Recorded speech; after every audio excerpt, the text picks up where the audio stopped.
O 10º ciclo de aperfeiçoamento técnico profissional. São 10 anos de eventos que a gente tem aqui, e a cada ano a gente tem um tema diferente.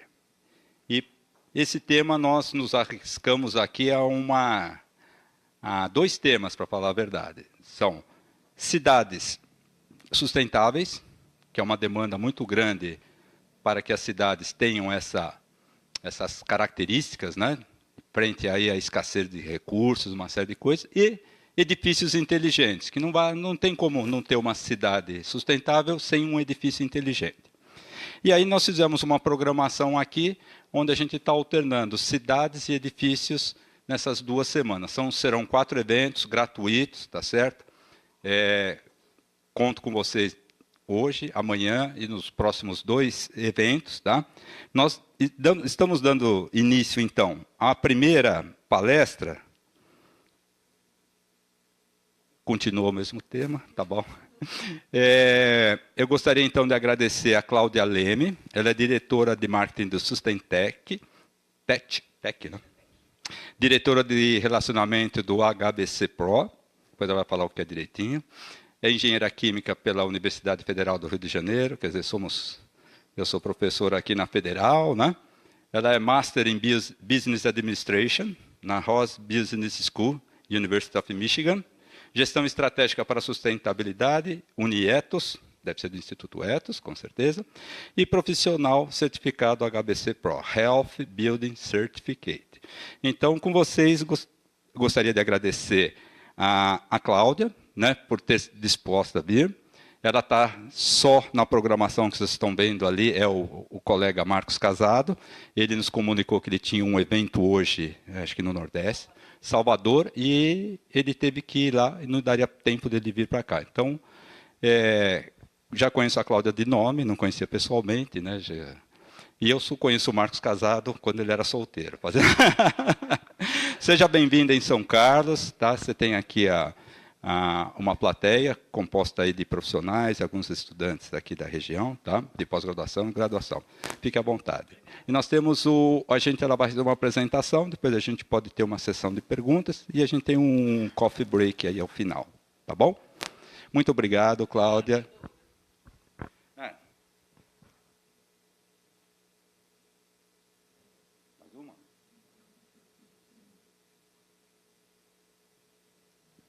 Gente, boa noite. Muito obrigada pelo convite. É uma honra estar aqui. Obrigada ao Douglas, à associação. Eu hoje tenho, para entrar aí no tema de sustentabilidade e edifícios inteligentes, nós vamos falar de 2 assuntos. O primeiro é a sustentabilidade, que vocês já conhecem. Até eu vou propor, Douglas, da gente dar uma passada na parte de sustentabilidade, faz um coffee break, porque eu preciso... A produção do programa precisa mudar para outra apresentação, então a gente encaixa aí o coffee break para todo mundo que está com fome, que veio do trabalho, que é importante. Tá? Bom, vamos começar pelo sustentável. Tá? Deixa eu ver se ele acorda.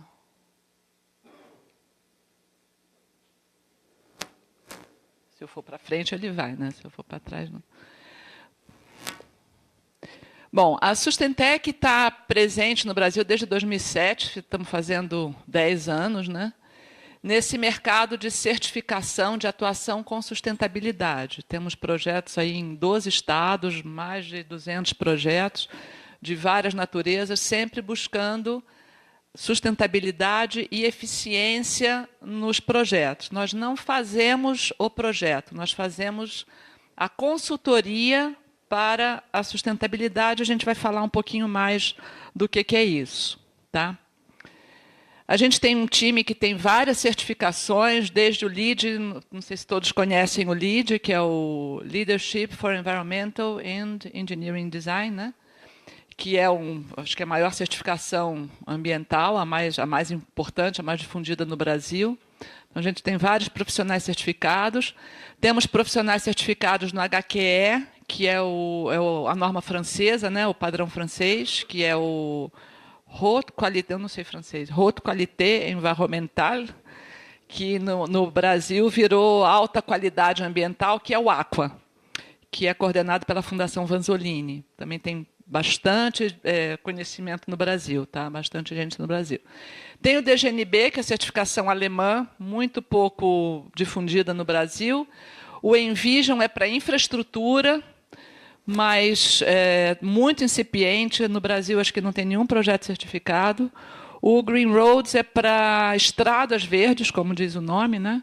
Também para sustentabilidade em estradas. E tem uma ferramenta que está se desenvolvendo agora, que é o eTool, que é para análise de ciclo de vida das edificações. Tá bom, agora estou no lugar certo. Então, enfim, a gente tem um time e agora temos bastante gente certificada como profissional do Healthy Building Certificate, que a gente chama de HBC, são os profissionais, os HBC Pros, que a gente vai falar daqui a pouquinho, e que é a certificação da casa saudável, da construção saudável. Tá? O que nós fazemos? E vou usar a Sustentec, o que a gente faz, como forma de exemplificar como é que se atua na engenharia nesse mercado de sustentabilidade. Tá? Primeiro, a gente procura fazer o projeto, ou orientar o cliente, basicamente, a fazer o projeto de forma integrada. Porque o que acontece? Você tem muitas soluções, muitas alternativas, muitas visões, né? Só que, às vezes, elas são vistas de forma isolada. Exemplo típico, o pessoal quer fazer um retrofit de um prédio. Vemos aí os edifícios inteligentes. Você quer fazer um retrofit de uma edificação. O que o pessoal costuma fazer? Vem a pessoa de iluminação, diz, troca tudo por LED. Aí vem o cara do ar-condicionado, diz, põe o ar-condicionado, troca, moderniza, troca para split, troca para... Enfim. O que acontece? Na hora que você põe a iluminação LED, você baixa o consumo de energia e você também baixa a carga térmica. Então, o seu ar-condicionado ele pode ser muito menor. Se você não levou isso em conta, você vai comprar um ar-condicionado novo e enorme, muito maior do que você precisa. Você tem hoje várias soluções em tipo de vidro, desde a troca do vidro até a colocação de película, que impede a entrada de calor, né? Você tem luz, mas não tem a retenção, não tem a entrada do calor. Isso também baixa a carga térmica do ambiente, portanto, você pode ter um ar-condicionado menor. Então, as soluções para a economia de energia, elas têm que ser vistas de forma integrada. E é isso que a gente sempre preconiza. Normalmente, o cliente do retrofitting, ou até o cliente do projeto original, ele fica na mão do fornecedor, cada um dando a sua solução, sem integração entre elas.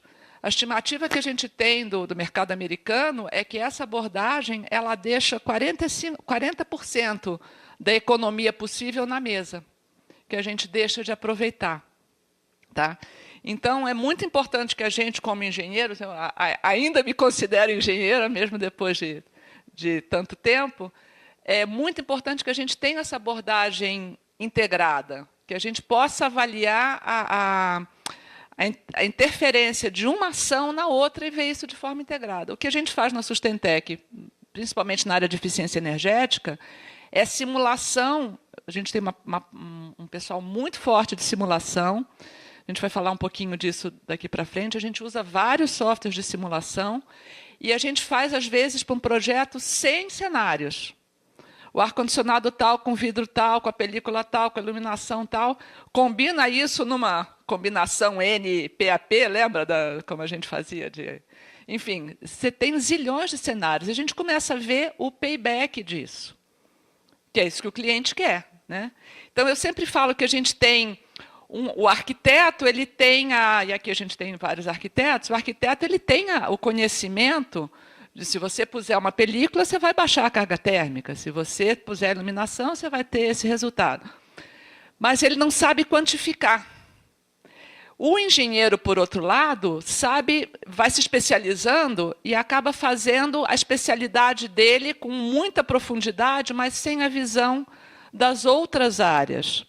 Então, o que a Sustentec faz é ficar exatamente entre esse arquiteto e esse engenheiro. pegar tudo que é possível na arquitetura, na envoltória, na definição do vidro, na definição da fachada, enfim, várias e várias alternativas aí que vocês certamente conhecem melhor do que eu, e colocar isso de uma forma organizada para o engenheiro projetista. Porque ele vai entrar direto, não vai pensar em nada disso. Ele quer fazer o ar-condicionado, ele quer fazer a rede de hidráulica, ele quer fazer a rede elétrica, ele não quer ficar fazendo essa análise prévia. Tá? Então, o nosso foco é sempre esse. Na área de eficiência energética, a gente faz muita coisa, sempre com esse foco. Eficiência hídrica também, que vocês conhecem, enfim, aproveitamento de água de chuva, aproveitamento de reuso de água, tratamento de água, tudo isso sempre com a visão de investimento e retorno. A gente consegue muito bom resultado quando o dono da obra, quem está coordenando a obra e coordenando o projeto, é quem vai pagar a conta da operação depois. Porque quem está fazendo o investimento que é a obra mais barata. Quem vai ficar pagando a conta de energia há 30 anos tem muito mais sensibilidade para isso aqui. Então, às vezes, a gente... uma coisa que acontece muito no nosso dia a dia é esse embate entre o custo, o investimento e o custo de operação. Nós tivemos um caso muito legal da obra do Mercado Livre. A sede do Mercado Livre em Osasco, em São Paulo, era um galpão industrial em Osasco que eles transformaram na sede, que é tipo sede Google, né, que tem pebolim, rede, aquelas coisas. Né? E o projeto caminhou até que o Marcos Casado chegou neles e apresentou essa possibilidade de eficiência energética. Para o diretor financeiro, quando ele começou o projeto, o arquiteto, o escritório de arquitetura, falou para eles de fazer certificação, que ele ia poder pôr o selo LEED, que ele ia poder fazer marketing. Ele disse assim, eu não quero marketing, não quero certificado, isso não me interessa para nada. O meu prédio não é um prédio de visibilidade em que isso vai aparecer e vai me dar alguma coisa em termos de marketing. Né? Não é isso que eu quero. Na hora que o Marcos falou para ele, explicou um pouco mais de detalhe isso que eu estou falando, ele disse assim... Eu assinei o cheque do ar-condicionado ontem. Eu perdi dinheiro, né? Perdeu. Perdeu bastante. Agora não dá mais. Dá para ganhar alguma coisa ainda? O Marcos disse, dá. Dá para ganhar, mas a gente precisa de um tempo para analisar o projeto e vir com as soluções. Ele disse assim, eu paro o projeto. 20 dias. Vocês conseguem me dar uma solução em 20 dias? Conseguimos. Então, em 20 dias, a gente avaliou o projeto, deu X soluções, com X cenários, com o tempo, investimento de cada um, tempo de retorno de cada um. Ele disse, tudo que tiver retorno em menos de 5 anos, eu vou fazer. Tudo que tiver retorno mais de 5 anos, eu vou pensar. E outra, tem alternativas hoje em dia de leasing, de aluguel. Né? Eles acabaram fazendo o que hoje é o maior parque de placa energia fotovoltaica da América Latina, privado. Eles puseram todo o telhado de placa fotovoltaica, que é fantástico. Economizaram uma energia tremenda para o resto da vida. Agora, quanto que é para fazer? Você vai fazer o parque para cobrir todo o consumo? Você vai fazer essa instalação para cobrir parte do consumo? Quanto que você vai usar da rede? Quanto você precisa ter de backup? Em que situação? Tudo isso tem uma engenharia por trás que a gente tem que pensar, organizar e colocar para o cliente de uma forma que ele possa tomar a decisão. Agora, esse era o diretor financeiro. Né? Ele, na mesma hora, ele comprou a ideia, acho que foi a proposta mais rápida que a gente fechou na vida. Nós fizemos uma apresentação, o Marcos fez a apresentação na quinta, na sexta-feira ele contratou.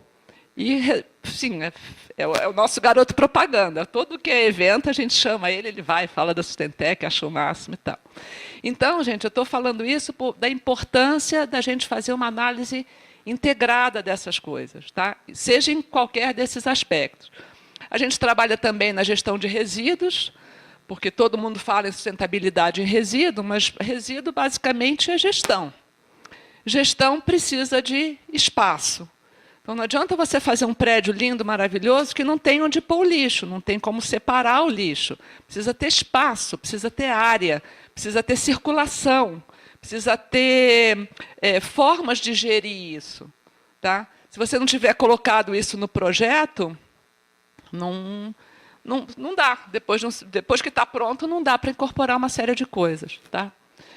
Qualidade ambiental do ar, na parte de ventilação, enfim, tudo que tem a ver com garantir o bem-estar das pessoas, o conforto e bem-estar. As certificações ambientais, que a gente já falou. E agora o que está muito importante é a norma de desempenho, que é a 15575. Temos feito muitos trabalhos nisso, porque existe uma parte não só de atendimento da norma, mas de atendimento legal. Ou seja, a incorporadora hoje que entregar um apartamento que não atende à norma, ela pode ser processada depois. Então, ela tem que estar preparada para apresentar toda a documentação comprovando que ela atendeu tudo que está na norma. Isso é um trabalho que a gente faz também. Tá? Bom, as certificações, são várias, como vocês conhecem. O que é o mais importante aqui, eu queria mostrar para vocês aquelas etapas ali, diagnóstico, orientação técnica, acompanhamento do projeto, avaliação de projeto, acompanhamento de obra e gestão do processo de certificação. Todos os processos de certificação, a gente segue esse roteiro, tá? Que é, de preferência, no projeto conceitual, no anteprojeto, ou no projeto básico, enfim, cada empresa ou cada cliente, às vezes, dá um nome, a gente fazer um diagnóstico. Diagnóstico significa pegar aquele projeto no estado que ele está e dizer, olha, isso aqui atende à norma, não importa qual delas, né? Qualquer uma a gente segue o mesmo percurso. A gente vai dizer, esse item está atendido ou não está? Esse item está atendido ou não está? Ok, se está atendido, ótimo. Se não está atendido, como atender? Quanto custa? E primeiro, se é tecnicamente possível atender, segundo, quanto vai custar. E com isso a gente consegue terminar esse diagnóstico dizendo para o cliente, olha, você aqui vai conseguir uma certificação LEED Silver. Se você quiser o LEED Gold, você vai ter que fazer mais isso, isso e isso, vai te custar tanto. Se você quiser um Aqua nível X, você tem que fazer mais isso, isso e isso, vai te custar tanto. E aí o cliente decide. Então, ao final dessa fase de diagnóstico, a gente tem o que a gente chama de meta de certificação. Isso é acordado entre a gente, Sustentec, consultoria, os projetistas, a gerenciadora, a construtora, enfim, quem estiver envolvido no projeto, e o cliente, que tem lá o alvo dele, o objetivo dele em relação à certificação. Tem cliente que diz, não, eu quero Gold, tem que ser Gold. Tem cliente que diz, não, para mim basta estar certificado, para mim está bom. Tá? Bom, feita essa meta, daí para frente, tudo vai se referindo a essa meta. A gente vai pegar a orientação técnica e vai pegar todos os pontos daquela certificação e vai traduzir isso em orientação técnica para elétrica, hidráulica, tubulação tem pouco impacto, mas paisagismo, arquitetura, ar-condicionado principalmente. Está faltando alguma coisa que eu esqueci. Automação. Tá? Porque a automação é uma parte muito importante da sustentabilidade, porque para evitar consumo, né, você desligar quando todo mundo vai embora, ligar quando todo mundo chega, enfim. Com isso você consegue economizar bastante, é um dos pontos que o LEED principalmente fala bastante. Então a gente tem essas orientações técnicas bem detalhadas e a gente tem também orientação técnica para a obra. Porque você tem todos os itens de sustentabilidade na execução da obra. Você não pode causar incômodo para quem está em volta, você não pode ter ruído, você não pode ter poeira, você não pode ter lama na rua, você tem que lavar a roda do caminhão, você tem que segregar os resíduos, você tem que reaproveitar, enfim. As nossas obras têm, tipicamente, 80% de resíduo evitado para aterro. É um número que a gente consegue com bastante facilidade, só com gestão. Tem obra que a gente consegue 100% de resíduo evitado para aterro. Tá? Como é que é feito isso? Com as orientações técnicas de obra e com o acompanhamento nosso, porque tudo isso tem que ser documentado para o processo de certificação propriamente dito, né? Então, que está ali no acompanhamento de obra. E, finalizando ou coordenando tudo isso, a gente reúne todas as evidências do projeto e da obra e faz o que a gente chama de submissão ao órgão certificador, seja o GBC, né, o Green Building Council, seja a Fundação Vasolini, no caso do ACO, enfim. Você pega aquele pacotão de documentos, tudo online, enfim, tem lá o mecanismo de fazer, e a gente faz, então, a submissão e a gestão do processo, porque tem questionamento, tem coisa que eles aceitam, tem coisas que eles não aceitam, a gente tem que fazer réplica, tréplica, enfim, tem todo um processo para chegar na emissão do certificado. Tá? Quanto mais cedo a gente começa o diagnóstico, melhor é o processo, naturalmente. Tem muito cliente que chega, agora nem tanto, mas quando a gente começou 10 anos atrás, o cliente chegava e dizia, olha, eu quero certificar, meu prédio está pronto, eu quero certificar. A gente disse, não vai dar, não tem como. A gente tem que começar, você tem que fazer o começo da construção pensando na certificação. Agora que está pronto, você pode fazer uma certificação que o LEED permite, que é o EBOM, o Existing Building Operation e Maintenance. Então, ele faz a certificação do processo de operação e manutenção, que aí tira vários itens de construção, de projeto, que deixam de ser aplicáveis. Tá bom? Aqui que eu falei da parte de simulação, um grande diferencial da Sustentec, que eu acho muito importante, é que a gente usa todas as ferramentas de simulação. Apareceu uma ferramenta nova, a gente vai atrás para entender por quê. Porque cada ferramenta se aplica melhor numa situação. Ou para um tipo de... para a tipologia da edificação, ou para um tipo de problema, tem simulações mais simples, tem simulações mais complexas, às vezes você tem uma geometria toda recortada. A gente fez o Shopping Tietê, na Marginal, que é uma asa, né? Ele tem um cilindro no centro e duas asas. Assim. Aquilo foi o caos para simular, porque a geometria era muito enrolada e muito cheia de detalhe, mas simulamos. Então, esse é um grande diferencial da Sustentec em relação a outras pessoas que trabalham com simulação, principalmente, e com certificação ambiental. Porque a gente tem...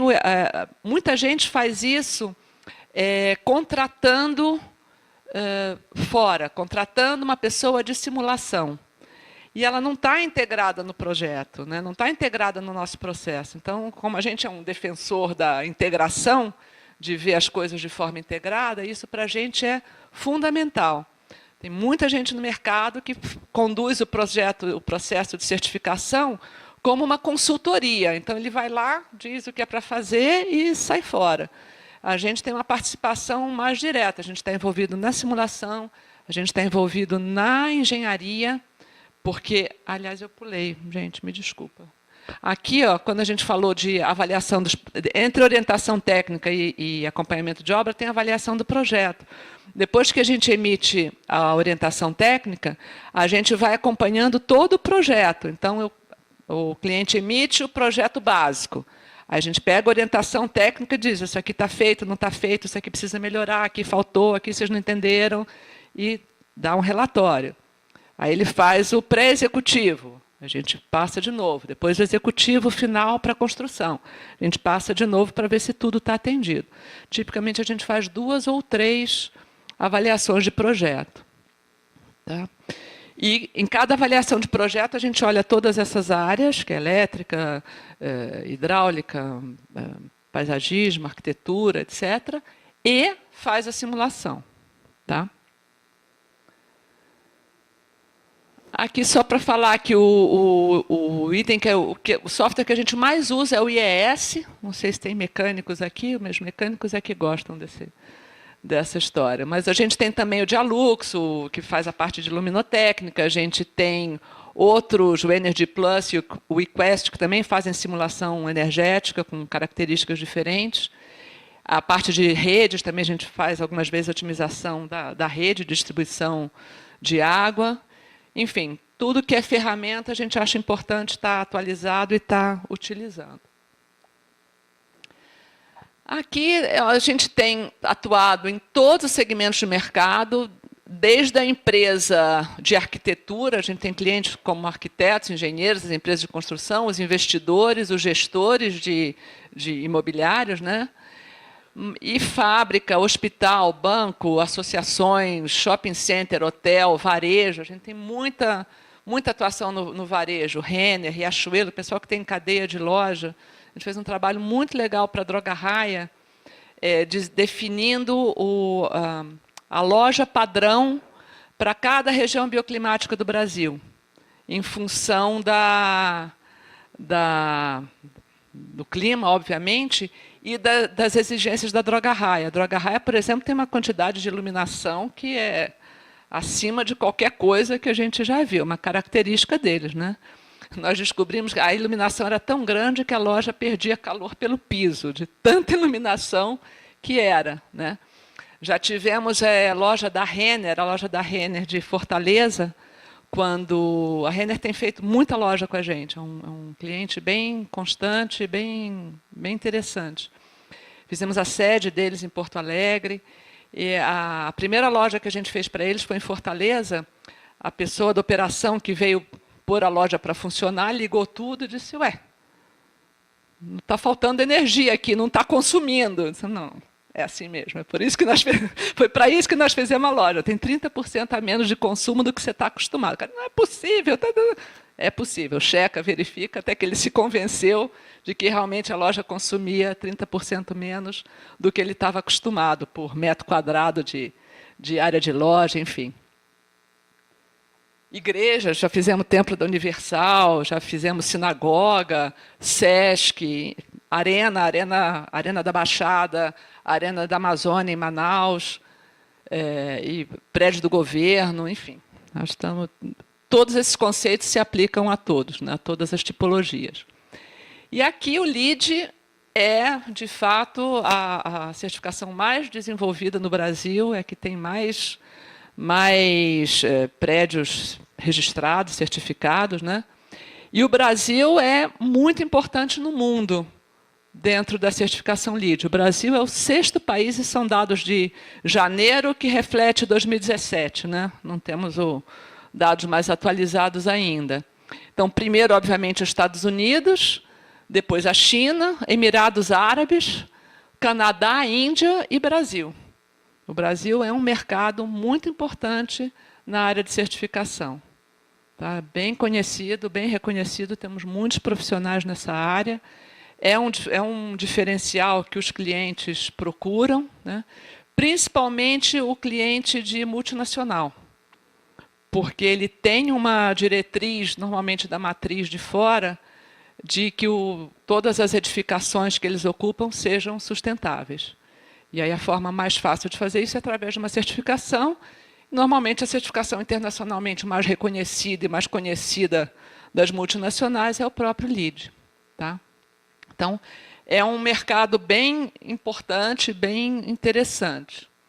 No Brasil, nós temos projetos certificados em todos os estados. Isso não é a Sustentec, tá? Isso é o LEED como um todo no Brasil.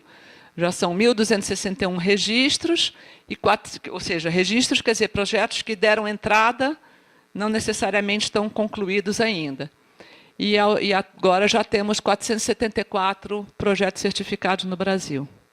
É um diferencial muito importante e, principalmente, eu acho que hoje a sustentabilidade perdeu um pouco daquela novidade, mas ninguém mais hoje pode fazer um projeto que não seja sustentável, né?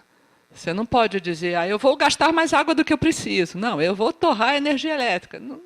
Não dá. Simplesmente não dá. Né?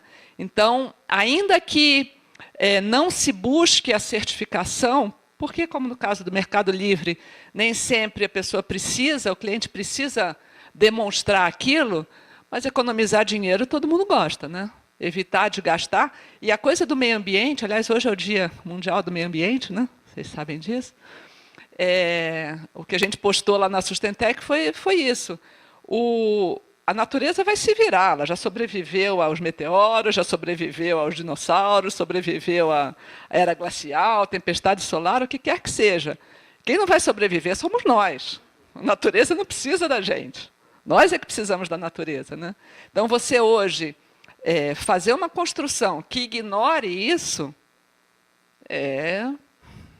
temos algo a pensar sobre esse assunto, né?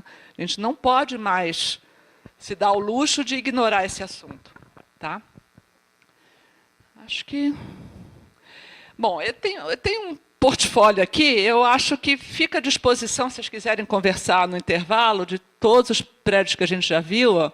Aqui são edifícios comerciais, edifício Pinheiro Neto, Torre Ibirapuera, The One.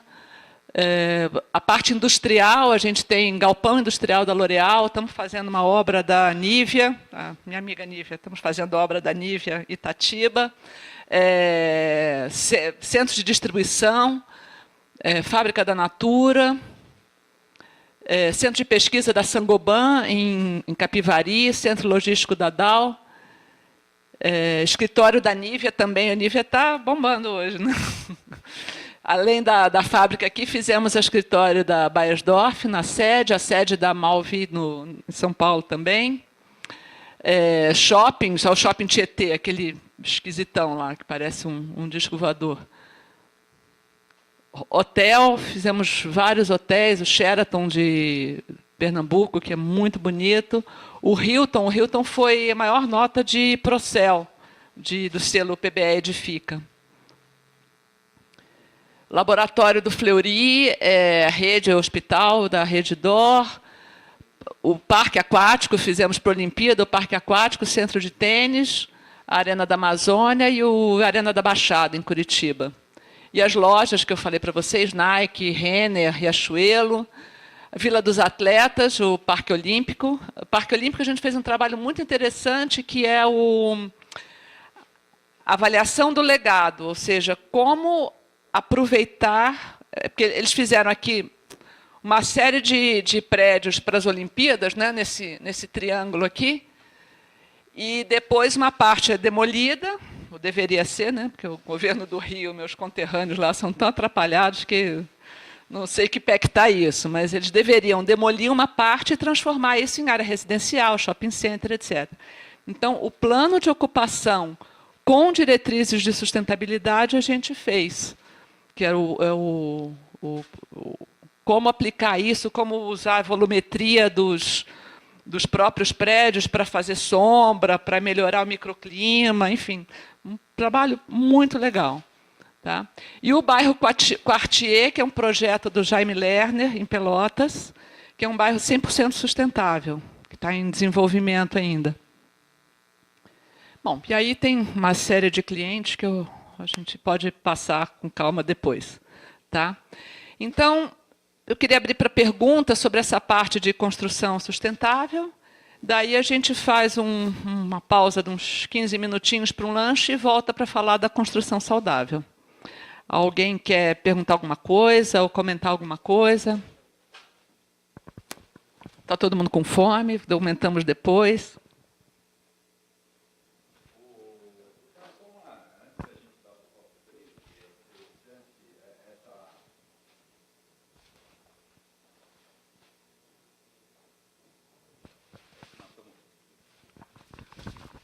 Viu, pessoal? É interessante comentar, né? O mercado de sustentabilidade, né? Todo mundo, a onda da sustentabilidade, vamos fazer prédio sustentável, ou cidade, etc. Mas se não tiver um organismo, né? Então ela comentou muito ali. Acho que muitos de nós conhecemos, alguns não conhecem todos, né? O Aqua, o LEED e por aí afora. Tem na Alemanha, tem na Espanha, tem em Portugal. Tem mais de 70 ou 80 bandeiras de certificação ambiental e predial, depende do contexto. E aqui no Brasil, né, eu lembro que o GBCCB do Brasil, né? A filial do Brasil começou acho que uns 10, 14 anos atrás, se não me engano, né? Então já estamos aí na estrada há muito tempo. E uma coisa que ela está comentando aí é que para atuar nesse mercado, o profissional agora tem que ser acreditado, né? E é super curioso, porque antes dessa onda eu dava aula para essa turma, agora eu não posso mais dar aula porque eu não me acreditei, né? Eu fui desacreditei. Então, é um mercado que tem aí de atuação, inclusive, né? E eu só teria essa pergunta, como é que está nesse quesito aí dos profissionais? Está precisando ou está sobrando?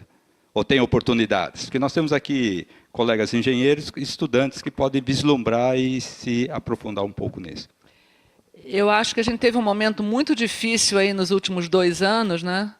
Em que, enfim, a atividade econômica diminuiu muito e nos meus, não vou dizer quantas décadas aí de engenharia, a experiência é que a engenharia é a primeira que para, porque é quando para o investimento, quando para a confiança e você não consegue vislumbrar o que vai acontecer, a engenharia é a primeira que para.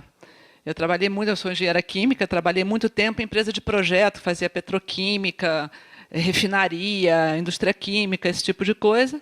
E, às vezes, de repente, começava a parar projeto, ninguém está falando nada, e a empresa e o mercado, né? Começa a parar. Dali a 6 meses, começa a crise. Aí aparece no jornal. Crise, recessão, etc. Por outro lado, tudo na vida tem um lado positivo, né? O lado positivo é que a engenharia também é a primeira que volta. Porque quando o investidor começa a ver que ele precisa ter o prédio pronto para dali a 2, 3 anos, que é o momento que nós estamos agora. Então, respondendo à sua pergunta, eu acho que nós estamos sentindo um momento de retomada. Acho que esse ano ainda tem um pouquinho de confusão, tem Copa do Mundo, tem eleição, etc., mas claramente mudou o número de vezes que o telefone toca na mesa do Marcos, que é do lado da minha, que eu acompanho, mudou completamente.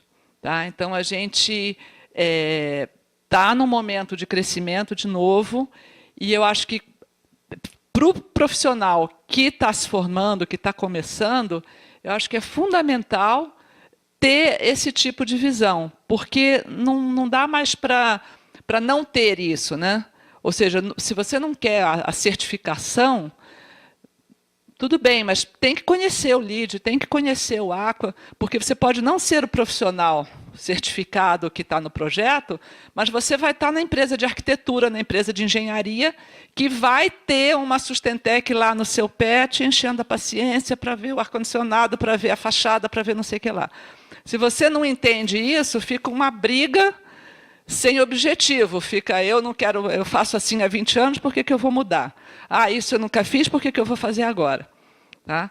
Eu acho que a formação profissional nesse sentido é muito importante, de você entender que o mundo mudou, o mundo tem que ser mais sustentável, os projetos têm que ser mais sustentáveis. E, gente, sustentabilidade é fundamentalmente combater desperdício. Você está gastando luz que você não precisa, está gastando água que você não precisa. Eu não sei como é que o empresário não percebe isso, né? O nível de conforto do ser humano é impressionante, né? Não, eu não quero fazer, nunca fiz, não vou fazer. Não, isso não precisa. Como não precisa? Como é que a gente vai? Não estou nem falando do meio ambiente. O nosso discurso para o empresariado em geral não é falar de meio ambiente, porque aí vem os verdinhos, os ecochatos, não sei o que lá, já começa a desmerecer de saída. A gente fala de dinheiro. A pegada é essa, a gente fala de eficiência e dinheiro. Aí todo mundo adora. Ninguém está nem aí para os verdinho que a gente fala é a nota de dólar. Aí todo mundo fica super animado. Mas, assim, só então concluindo, eu acho que isso é fundamental para o profissional, de um modo geral, para quem está começando, principalmente, estar antenado com isso. Saber o que é, saber do que se trata, entender o que está envolvido para contribuir para os próximos projetos. Tá? Tudo bem? Tem uma pergunta?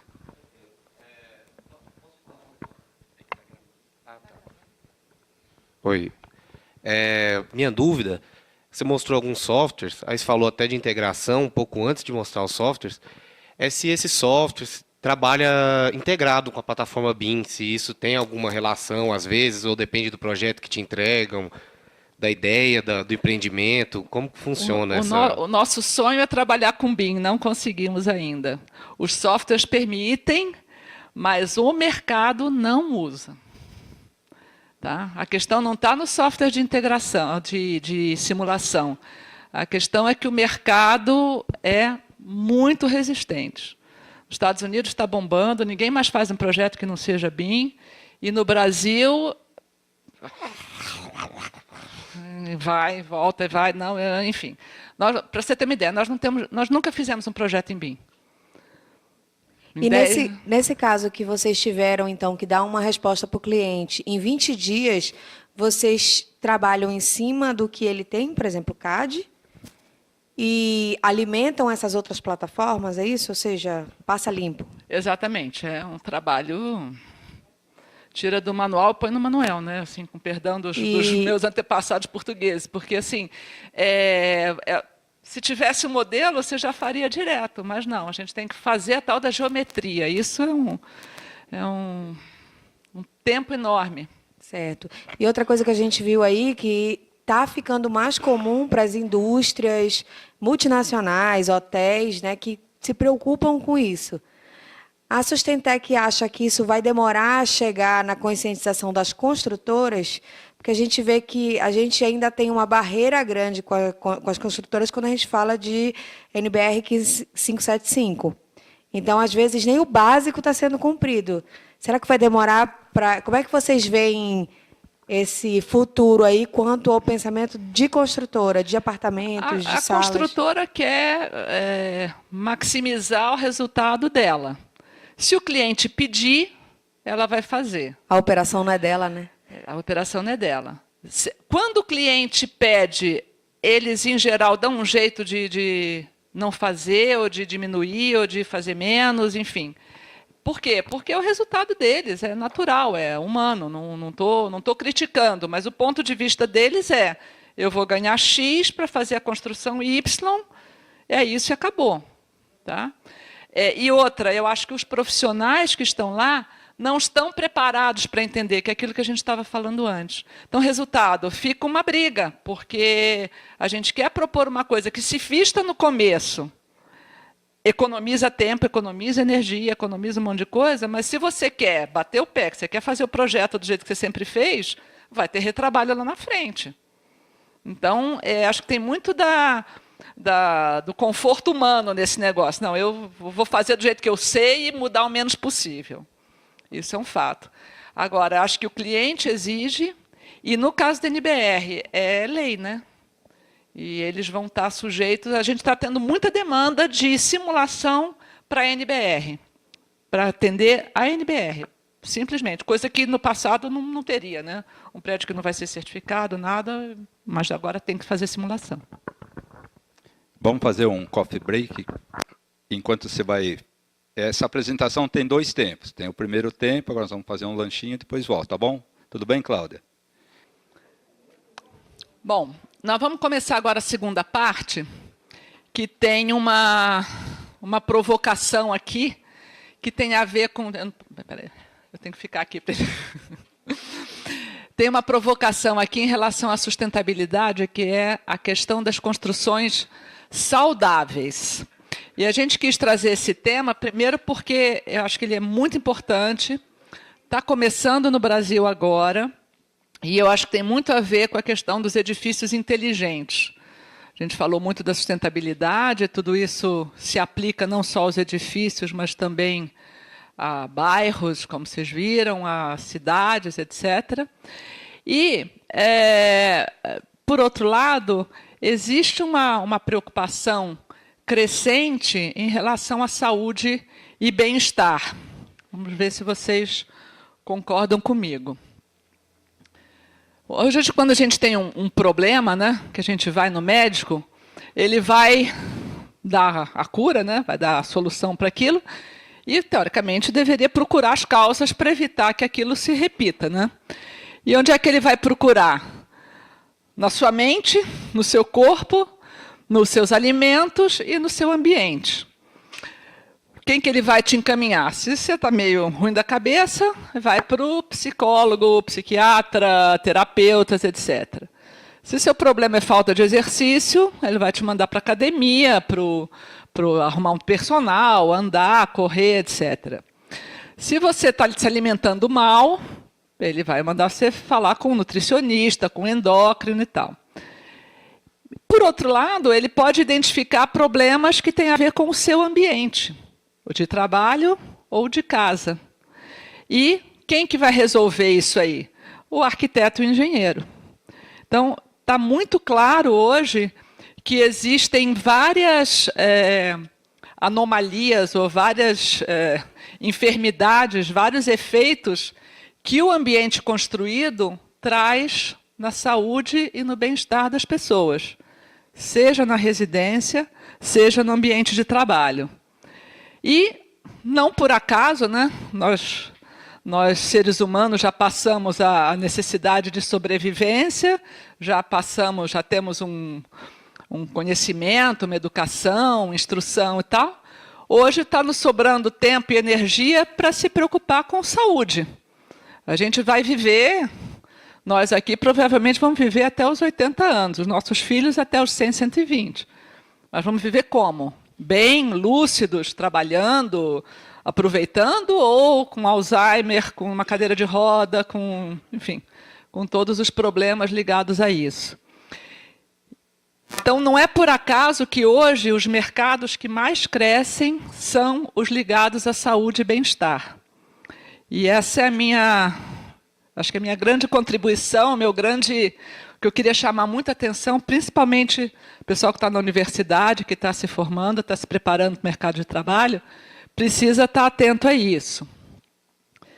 Esse aqui é um número do Global Wellness Institute, de 2017, que diz que o mercado de saúde e bem-estar ele movimentou 3,7 trilhões de dólares em 2015.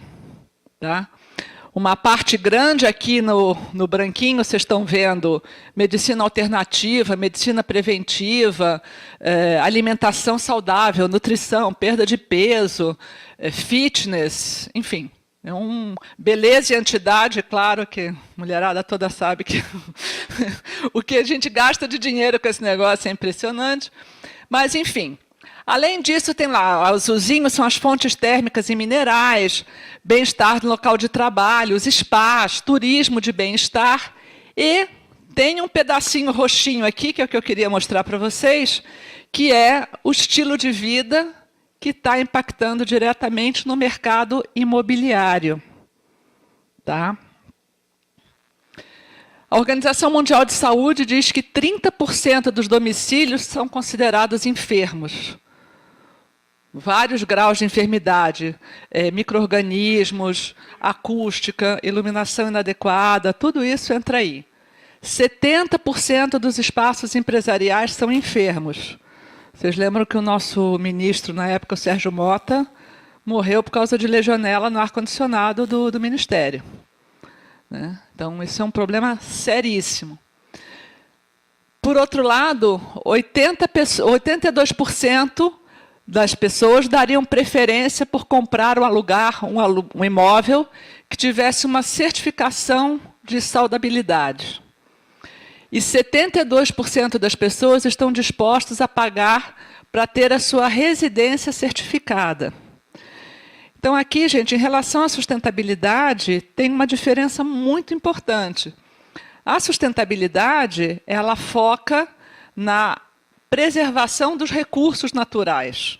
Tudo isso que a gente falou na primeira parte é para economizar energia, economizar água, visando tudo que a gente falou do planeta, da natureza, etc. Infelizmente, nós, seres humanos, achamos isso muito bonito, mas, na prática, a gente não paga por isso. Esse é o fato. A gente viu um movimento há uns 4 anos atrás, quando o mercado estava em alta, que as construtoras começaram a anunciar, a fazer a certificação de sustentabilidade dos imóveis, para vender mais rápido, para agregar valor ao imóvel. Veio a crise, foi a primeira coisa que eles cortaram e, na prática, as pessoas não pagaram. A maioria das pessoas, muito legal, mas tem que pagar mais X%. Eu não quero, eu vou comprar o mais barato. Tá? Agora, quando você fala em saúde, se você está falando da sua saúde, da sua mulher, do seu marido, dos seus filhos, o ambiente de trabalho da sua empresa, a conversa muda. A gente tem a experiência de que sempre que a gente começa a falar, eu, o Marcos, o João, que é o CEO do HBC Brasil, o Alan, que é quem desenvolveu esse certificado, a hora que você começa a falar, parece que você infecta as pessoas com isso. Ninguém mais fica imune a isso. Todo mundo começa, mas como é que está a minha casa? E não sei o que lá. E como é que e o meu celular do lado da cama? E a iluminação? Enfim, todas as pessoas se interessam. Tá? Por que eu estou dizendo isso? Porque isso é o diferencial do mercado de trabalho do arquiteto e do engenheiro para os próximos 20 anos. Você vai competir num mercado em que todos os arquitetos e todos os engenheiros fazem a mesma coisa. Muito mais interessante você dizer, eu garanto que o seu projeto vai ser saudável. O meu projeto dá a você uma condição, a você, sua família, seus funcionários, uma condição de saúde e bem-estar no meio ambiente, no ambiente construído. E isso é um diferencial muito grande. A gente tem hoje, eu vou falar aí do selo e da certificação, a gente tem hoje em torno de 100 profissionais certificados no Brasil, com várias histórias de aumento do número de clientes e aumento do valor cobrado pelo projeto. Porque você traz uma relevância que o seu cliente começa a reconhecer. Tá? E a pesquisa está comprovando isso que a gente tem sentido na prática. 35% dos brasileiros já consomem produtos saudáveis. O mercado de alimentos orgânicos cresce 30% ao ano no Brasil. O que cresce 30% ao ano nesse Brasil? O mercado de orgânicos está crescendo. O Facebook diz que são 1,3 bilhões de usuários, que tem 1,3 bilhões de usuários, tem 500 milhões interessados em saúde e bem-estar, sendo 36 milhões de pessoas no Brasil. E o setor de fitness cresce 40% ao ano no Brasil. Mercado de 5 bilhões de reais.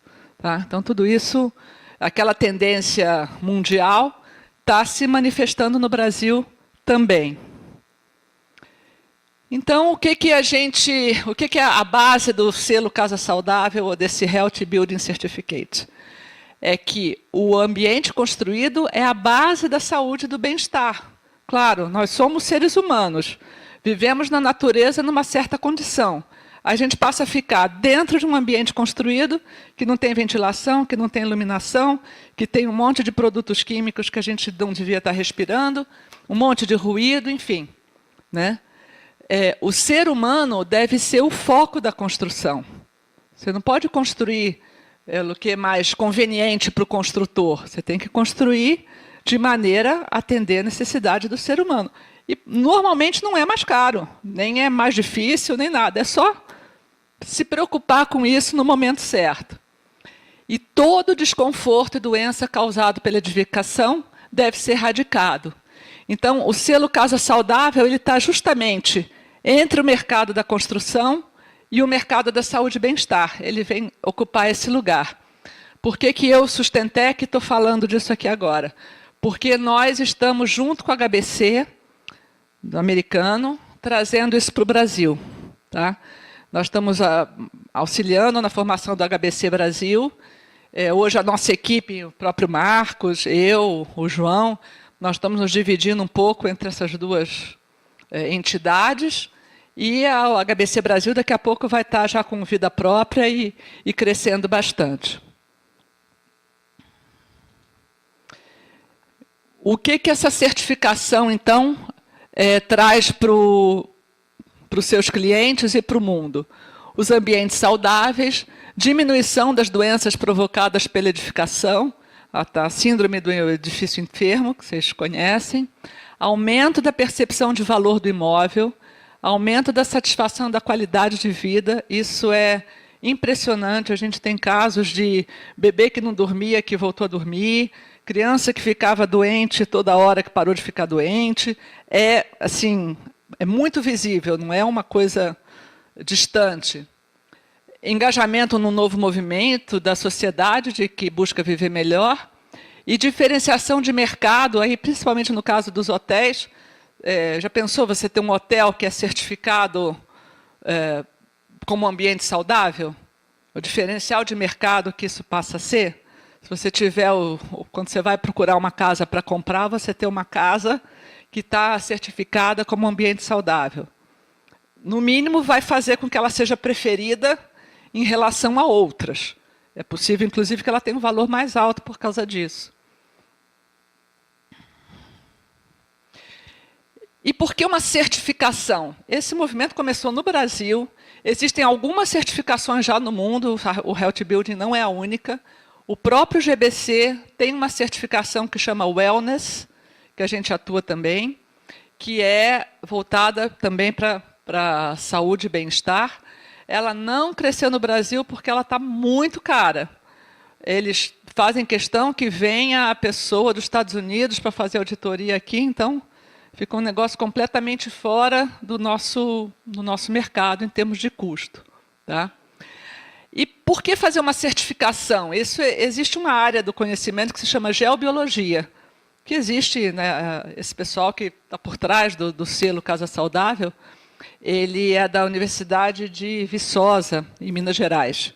Uma área grande lá de estudo e pesquisa em geobiologia. Tá? E não confundam com Feng Shui e radiestesia, embora nós tenhamos vários profissionais que são Feng Shuistas e radiestesistas, nada contra, eu pessoalmente adoro e uso, mas tudo que está colocado aqui no selo Casa Saudável é baseado em evidência científica, pesquisa científica e aplicação científica também. Tá? Então, são áreas que se tocam, mas não tem nada a ver uma com a outra. E, ao desenvolver isso, estudar isso, eles viram, puxa, isso é muito legal, é muito importante. Como levar isso para as pessoas? Como levar isso para o mundo? Como difundir esses conceitos? E a forma que tem acontecido de difusão das coisas são as certificações. Né? A gente teve a ISO, uns 30, 40 anos atrás, começando a fazer a certificação dos processos, a sustentabilidade, as práticas ambientais, tipo o FSC, que hoje certifica todos os papéis, madeiras que a gente usa. Então, o caminho que eles encontraram para desenvolver isso e levar isso para o mundo é a certificação que agora chama Health Building Certificate. Nasceu como selo Casa Saudável no Brasil. O negócio começou a crescer nos Estados Unidos. Eles agora, a sede é na Flórida. E nós, Sustentec, estamos ajudando a montar o HBC Brasil. O selo, então, garante, é um conjunto de normas, de regras, de conceitos, que visa que os ambientes sejam projetados, construídos e mantidos, visando boas práticas de saúde e bem-estar. E o selo ele tem 4 certificados, ele certifica 4 coisas. Primeiro, os ambientes, seja projeto, tem uma certificação do projeto que expira no Habite-se. Quando é dado o Habite-se, você tem aí que certificar o que foi construído. Muitas vezes o que estava no projeto não foi implantado na prática, e aí você não consegue o certificado da obra construída. Você pode fazer esse certificado para uma edificação existente, uma reforma, por exemplo, ou simplesmente um ambiente do jeito que ele está. E é isso, para os ambientes é isso, projeto, obra e o ambiente existente. Você tem a certificação de profissionais, exatamente como acontece no LEED. No LEED você tem o LEED GA, o LEED AP, que é o profissional acreditado, que o Douglas estava comentando. Aqui também a gente tem o PRO de profissional. Então, é o HBC PRO. No HBC, eu sou diretora de marketing da Sustentec, e no HBC eu cuido justamente do relacionamento com essa comunidade de pros, de manter eles próximos, trazer notícias, fazer encontros, enfim, criar uma comunidade de troca de experiência que tem sido muito, muito rica. Tem um certificado de manutenção, que é bem focado nas práticas de manutenção, limpeza, principalmente, uso dos produtos de limpeza que não sejam tóxicos, né? E a certificação dos produtos. Então, lâmpadas, granito, mármore, carpetes, tintas, tubulação, enfim, tudo que vocês imaginarem pode ser certificado se atender esse conjunto de orientações e tal. E esse é, acho que, o projeto mais emblemático. Ele está sendo entregue agora em julho, está quase terminando. É um complexo multipropósito na Flórida, na cidade de Aventura, perto de Miami. E ele já foi certificado o projeto, a construção está acabando agora. Então, em breve, vai ter a auditoria da obra finalizada. Esse aqui é uma rede de restaurantes, chama Little Brasil, na Flórida, que tem o certificado de operação. Esses aqui já estão com certificado nível A desde agosto de 2017. Esse, como eu falei, o HBC começou no Brasil na Universidade de Viçosa, então eles são tudo mineiro. Os dois grandes projetos que a gente tem, um é o Albert Arlé, em Belo Horizonte, que teve certificação nível A, construtora Caparaó, e já foi entregue em abril de 2017. E o outro é o Kadosh, que é um prédio fantástico de apartamento, a cobertura custa 20 milhões de reais, e é o primeiro prédio brasileiro, o projeto começou antes, inclusive, do Albert Arlé. Ele foi o primeiro prédio que adotou esse conceito na sua extensão máxima. Tá? O projeto já foi certificado e o prédio está terminando a construção, vai ser entregue agora em outubro, da RKM Engenharia. Para vocês terem uma ideia, essa cobertura, o cliente que chegou e se interessou por ela, quando olhou em volta, disse, tem uma baita de uma antena de celular aqui, eu sei que isso faz mal, eu não quero ficar aqui. E aí, então, não vou comprar só por causa disso, porque o apartamento é maravilhoso, vocês vão ver. E aí o pessoal da construtora disse, não, mas nós já resolvemos esse problema. Toda a área do prédio que está exposta à antena de celular, ela tem blindagem dentro da parede. E vai ser medido agora na obra, vamos ver se funcionou. Mas foi tudo calculado e feito para evitar esse problema. Tá? Aí o cara assinou um chequinho de 20 milhões de reais, assim, na hora. Isso aqui é a propaganda do Kadosh, vocês podem ver na internet. Ele é o primeiro... ele faz muita propaganda, que ele é o primeiro edifício a conquistar o selo Casa Saudável no projeto. E ele fala, você sabe a diferença entre sustentável e saudável? É o que a gente falou. Sustentável está visando a redução do consumo dos recursos naturais. Caso típico da água. Então, a água você vai consumir menos água. Essa é a base de toda sustentabilidade. No saudável, qual é a preocupação? É a qualidade da água. Então, primeira coisa, a água não pode ter cloro. O cloro ele vai até a caixa d'água, porque o cloro tem vários efeitos deletérios no corpo. O cloro que sai no chuveiro, quando a gente toma banho, você está inalando cloro e isso traz problemas. Tá? Então, o cloro ele tem uma função. Ele é usado para eliminar as bactérias e os micro-organismos até o momento do consumo. Mas, no momento do consumo, você deve retirar. Vocês olharem os filtros agora de mercado, todos eles anunciam redução de cloro. Você pode colocar, tem filtro da 3M que você pode colocar em cada tomada, em cada torneira, em cada chuveiro, para remover o cloro. Então, a base do selo Casa Saudável é, primeiro, não vamos criar um problema para resolver outro. Ou seja, se o cloro funciona para matar a bactéria, ótimo. No momento do consumo, a gente tira o cloro. Uma outra questão é isso do cloro não tem discussão no meio científico, tá?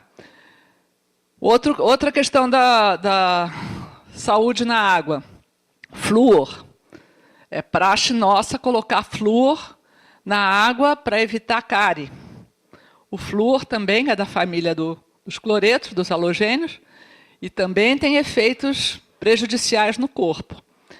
Aí se diz, bom, mas o flúor elimina ou reduz a incidência de cárie?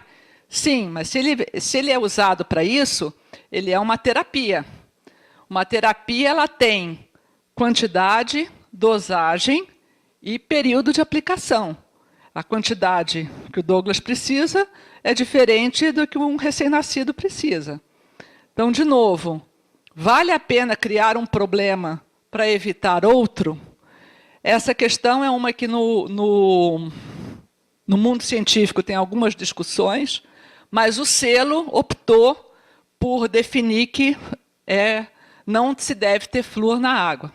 Então, os filtros, hoje em dia, que estão vendidos aí no mercado, eles também falam de remoção de flúor, a 3M principalmente. Tá?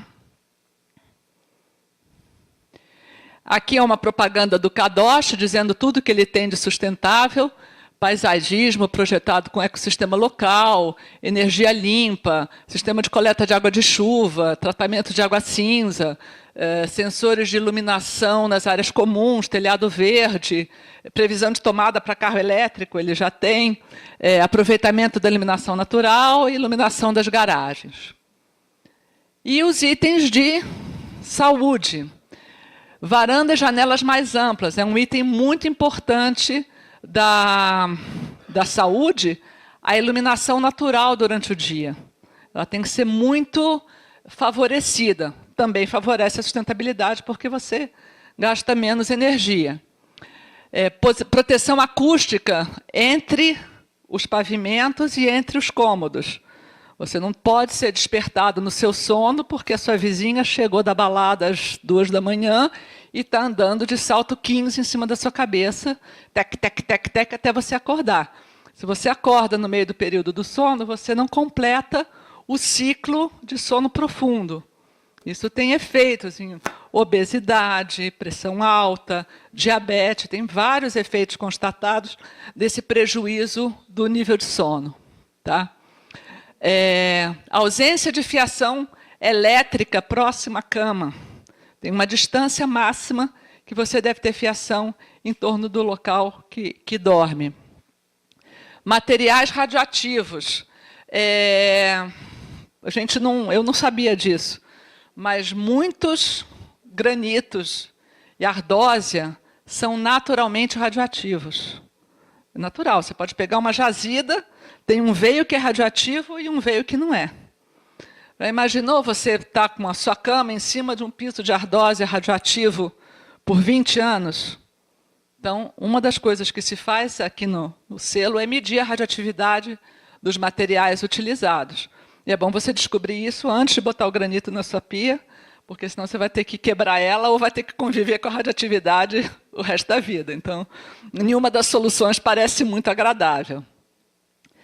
Ausência de tubulação hidráulica perto da cama. Parece também meio óbvio, mas tem gente que dorme do lado do banheiro com a descarga, quer dizer, o seu vizinho foi ao banheiro à noite e você acorda com aquele barulho na sua cabeceira, que, de novo, de novo atrapalha o sono, tem uma série de efeitos. Tá? Isso aqui é uma coisa muito interessante, que eles têm uma área de horta na cozinha. É uma das coisas importantes para a saúde, a biofilia, você ter verde em casa. O selo define quantas plantas por metro quadrado você tem que ter dentro daquele ambiente para você garantir esse bem-estar. Tá? E se elas forem comestíveis, ganha mais ponto. Se for comigo ninguém pode, não tem selo. Tá? Não vamos deixar ninguém passar mal nem morrer por causa das plantas. Né? paisagismo, que ele repete algumas coisas, horta, paisagismo, telhado verde, jardineira na cozinha para cultivo de ervas e temperos, enfim, super chique. E nós já estamos aí, como Sustentec, fazendo a consultoria para a certificação de algumas coisas no Brasil já temos alguns projetos em andamento. O Capim Santo, um restaurante muito importante em São Paulo, ele tem uma área de educação de jovens, de preparo de profissionais, tem várias cozinhas pelo Brasil que eles fazem como parte do trabalho social deles, de treinamento das pessoas, e eles querem que todos esses ambientes sejam saudáveis. E nós estamos certificando, já estamos fazendo a certificação desse primeiro, em seguida virão os outros. Pousada Ronco do Bugio. Isso aqui é uma pousada em Piedade, aqui em São Paulo, maravilhosa, são 15 chalés, cada um com uma decoração. Vocês entrem no site depois, porque é maravilhoso. E eles querem, é uma pousada boutique, eles querem certificar todos os ambientes, todos os chalés, com selo de saúde e bem-estar. Esse aqui é o Landscape, é um projeto, um condomínio residencial com 6 unidades. O charme aqui é que ele é um investimento da Gabriela Pugliese, que não sei se vocês conhecem, uma blogger famosa, que está por trás disso. Ela está anunciando isso aí direto no blog dela, e vai sair com selo de saúde e bem-estar do HBC. E esse aqui é a casa do Bruno Galhaço, e a da Giovanni Ubank. Tem a casinha na árvore da Tite, tem todos os ambientes, vão ser sustentáveis e saudáveis. Tá? É um rancho que fica em Membeca, que é perto de Petrópolis, na região serrana do Rio, Petrópolis, Teresópolis. Projeto do Duda Porto, que encampou essa ideia. O Bruno é super ligado nessa coisa de sustentabilidade, etc. E o Duda também. E a gente entrou também para trazer essa pegada de saúde e bem-estar. Inclusive, não só o projeto, mas também os materiais. Tem muitos, a Deca está entrando, a Manco na tubulação, tem várias empresas que estão entrando, que vão participar desse projeto também, para divulgar o conceito de saúde e bem-estar. Bom, aí os engenheiros já querem saber do que nós estamos falando, tá? Quais são os tópicos abordados? A qualidade dos materiais, então, questão da radioatividade, emissão de compostos orgânicos voláteis, que é uma coisa que aparece no LEED também. Se a tubulação não libera metais pesados na água, além da questão do cloro e do flúor, tem a questão da própria tubulação, que traz impacto na água que está ali. A qualidade do ar interior, que vai desde ventilação, presença de micro-organismos, mofo, enfim, todo esse CO2, gases de modo geral, tudo isso está previsto. Acústica, vocês já sabem, iluminação. Iluminação é um tema muito importante, porque o selo fala que para um trabalho intelectual, o mínimo é 600 lux. Se não me engano, a norma brasileira é 500. Né? Então, o selo fala que para o trabalho intelectual, computador, esse tipo de coisa, é no mínimo 600. E para o trabalho manual, é 800. Isso, inclusive, você começa a ter que pensar como gastar mais luz, como consumir mais energia de forma sustentável, porque sustentabilidade também continua lá. Então, a gente tem que dar mais luz de uma maneira mais sustentável. Aí se diz, bom, mas 800 lux, nós temos casos já de um trabalho de consultoria feito pelo Alain, numa fábrica em Minas Gerais, em mineração, né? Como é de se esperar. Eles tinham uma quantidade de acidentes de trabalho absolutamente absurda. Para você ter uma ideia, eles tinham que botar o metal numa prensa, e essa prensa O cara tinha que pôr a forma na prensa, tirar a forma da prensa. E de vez em quando, de vez em sempre, o cara deixava o braço na prensa. Aí a prensa descia a 2.000 graus e ficava em cima do braço do sujeito por 2 minutos. Até tirar, automático, não tinha jeito. Então, era um negócio pavoroso. Eles fizeram um trabalho de iluminação, aumentaram a iluminação e ventilação. E a quantidade de acidentes foi para 0. Por quê? Porque mudou a atenção e o funcionamento do ser humano que está ali. Concentração, foco, presença, produtividade, tudo isso mudou. Por uma coisa relativamente simples, que é mudar a iluminação e melhorar a ventilação. Tá? Então, os casos são muito fortes, são muito importantes nesse sentido. Muito bem, a gente precisa ter luz durante o dia, ótimo. Mas para dormir, a gente não pode ter luz. A luz para dormir é 0. 0. O LEDzinho da televisão impacta no nosso sono. A luzinha do despertador impacta no nosso sono. Eu vou dizer uma coisa, vocês vão achar que eu sou louca, mas eu juro que eu não sou. Eu não sou mais do que eu pareço. Nós percebemos a luz não só pelos olhos. Dormir de máscara não adianta. Nós percebemos o efeito da luz pela própria pele. Os artigos científicos mostram que se puser uma lâmpada, um LEDzinho debaixo do cobertor, em contato com a pele da pessoa, atrapalha o sono do mesmo jeito. Tá? E isso é super sério, porque isso vai trazendo vários distúrbios ao longo da vida. Não é um dia, né? São 20, 30, 40, 60, 70 anos, 80, 90, espero, nessa situação. Tá? Projeto elétrico. Aqui tem uma boa notícia e uma má notícia. A boa notícia é que a norma brasileira, ao contrário da americana, já contempla praticamente tudo que é pedido pelo selo. Em termos de dimensionamento da tubulação, uma série de critérios que eu não sou elétrica, não vou me atrever a tentar falar, mas já está tudo previsto na norma, o que é uma boa notícia para nós.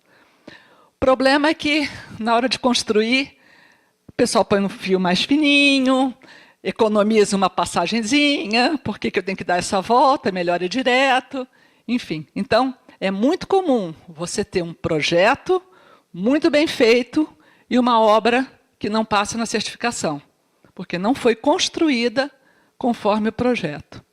Tá? Projeto arquitetônico. Aqui tem algumas coisas muito interessantes. Então, por exemplo, o projeto deve favorecer o contato das pessoas. Parece uma bobagem, né? Parece óbvio. Mas o que a gente tem hoje em dia? Um monte de apartamentos na mesma casa. O menino tem o quarto com videogame, geladeira, televisão, som, tudo no quarto dele. A menina tem outro tanto, o casal tem outro tanto. E as pessoas não se encontram, não se falam. Né? Então, a arquitetura deve promover o encontro das pessoas. Quarto é para dormir.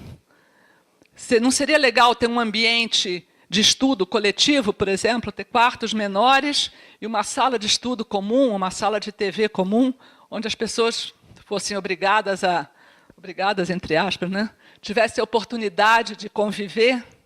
Isso pode impactar relacionamento, criação do filho, o interesse que o seu filho vai ter em droga em algum momento, porque ele está isolado lá no quarto dele. Tem televisão, tem videogame, tem tudo que ele precisa lá dentro. Você perde o contato. Né? Outra coisa interessante é que as garagens, muitos de nós, principalmente em São Paulo, aqui acho que menos, você não vê... Primeiro, não está do lado de fora. Né? A gente passa o dia dentro de um ambiente fechado, desce na garagem, no subsolo, entra num carro fechado, dirige com ar-condicionado até dentro do prédio do escritório e sobe de elevador. Você não vê, não respira o ar da rua. Essa é a situação que a maioria de nós está.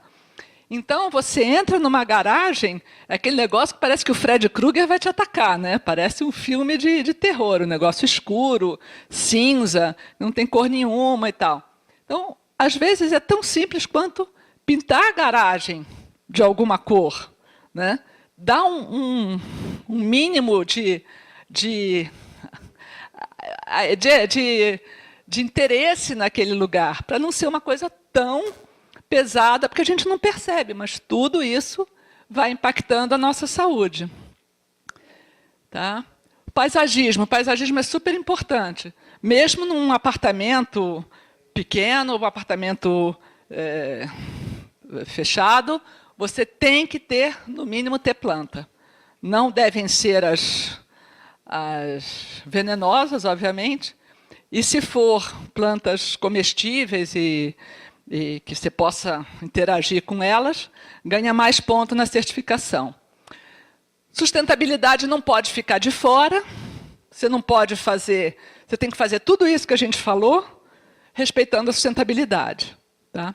E o selo ele dá ponto para, se você tem alguma outra sustentabilidade, certificação de sustentabilidade, você conta ponto aqui também. Então, por exemplo, o projeto LEED já ganha um ponto aqui sem fazer nada. Tá?